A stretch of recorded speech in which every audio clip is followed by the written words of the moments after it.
In today's video, I'm going to teach you how to generate parallax in Kling AI.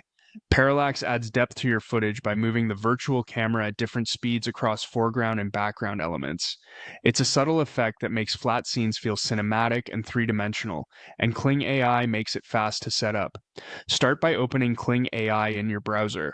If you're new to the interface, give yourself a moment to let the layout load fully so all the tools are available. Keeping the tab open while you work helps avoid session timeouts and ensures your settings are saved as you go. On the left-hand side of the screen, click Generate. This opens the creation panel where you'll set everything up for your parallax sequence.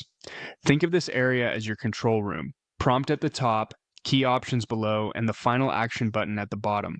In the prompt field, type slow cinematic parallax movement, depth-based camera motion, smooth background separation.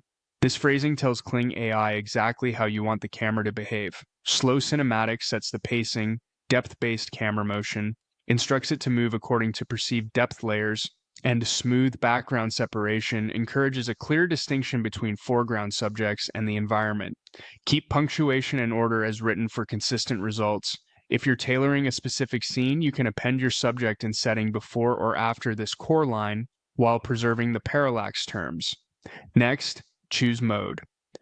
Pick the option that matches your starting point and intention. Whether you're generating from text alone or guiding it with visual input, the mode determines how Kling AI interprets your prompt. For parallax, prioritize a mode that respects camera movement and depth cues. Choose length. Shorter clips often feel tighter and more stable, while longer durations give the movement room to breathe but can introduce more variation. Aim for a length that matches your use case, like intros, social posts, or background loops. Select video ratio.